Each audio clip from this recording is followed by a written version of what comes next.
Meu irmão, minha irmã, paz e bem.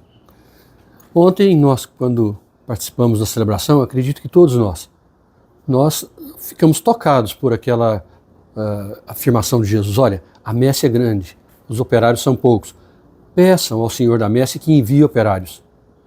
Mas acredito que todos nos sentimos também chamados a ser todos operários da messe do Senhor. Somos chamados. E qual o contexto litúrgico, espiritual? É que nós estamos celebrando vários domingos em que Jesus está falando sobre o reino de Deus. E está falando a respeito de si mesmo. Quem dizem os homens que eu sou? Enfim, e aí a gente percebe bem que Ele quer que nós assumamos a sua missão, a mesma missão que Ele recebeu do Pai, que é anunciar uma boa notícia de salvação. Claro que anunciar uma boa notícia não é para todos, então, porque alguns se sentem desinstalados no seu conforto, na sua vida, vamos dizer assim, mais do que bem vivida, não é?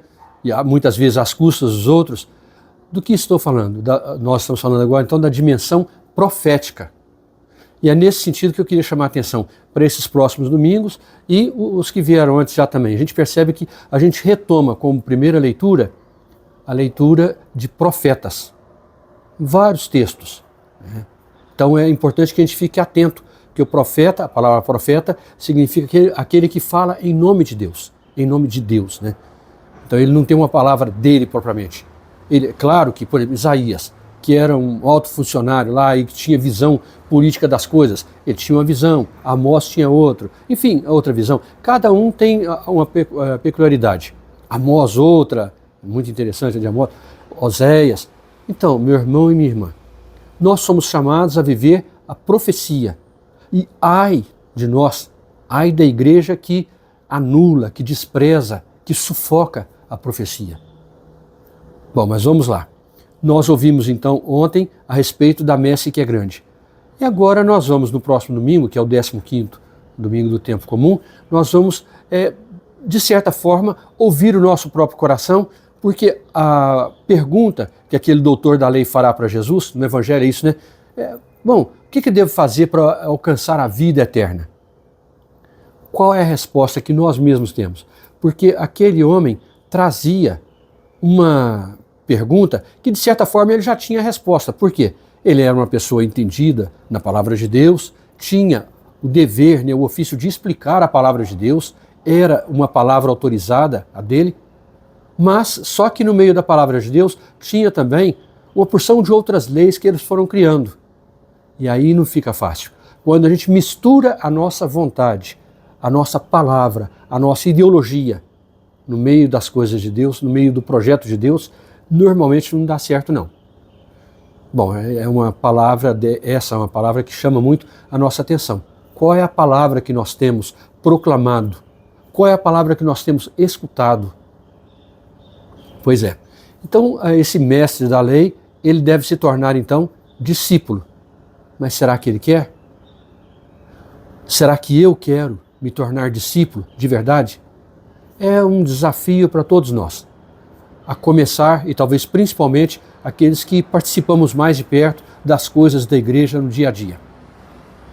Um grande limite nosso, por mais que os papas já tenham dito, principalmente agora o Papa Francisco, e claro que o Papa Leão também dirá muito isso, o nosso trabalho é principalmente, entre aspas, no mundo, entre os amigos, na vida profissional, no século, né?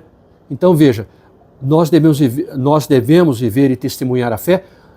Claro, celebrar é até fácil. Por mais que no ambiente religioso e de fé sempre tem uma rusguinha ou outra de grupos, né? Questão de celebração, de liturgia, mas é até fácil. Agora, fora do ambiente da igreja, vamos em paz, que o Senhor nos acompanhe. Quer dizer, terminou a missa, começou a missão, e agora?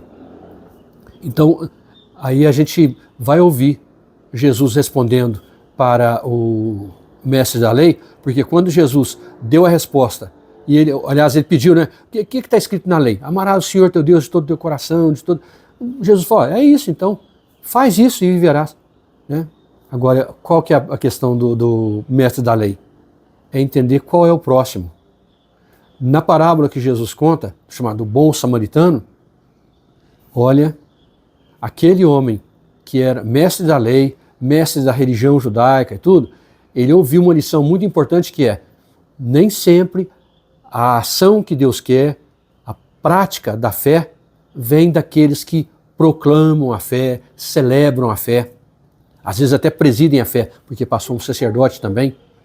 Às vezes vem daqueles que são desprezados, desconsiderados, como se não vivessem a fé verdadeira. Atenção, hein, para todos nós. Próximo é aquele de quem eu me aproximo. Por mais que eu queira dizer que eu vivo a fé, se eu não me aproximar, se eu não chegar perto daquele que está sofrendo, daquele que mais precisa, não vou me fazer próximo então. Então eu não terei próximo, que eu estarei sempre ausente, distante, né? Então, meu irmão e minha irmã, deixarei o material aqui dos padres deonianos para a nossa meditação, para o nosso aprofundamento. Material sempre muito bom. Então, e peço que você se engaje, comente algo, sugira algo, participe da área de comentários aqui, compartilhe. Se não é inscrito, se inscreva, tá bom? Fraterno abraço, uma boa semana, paz e bem.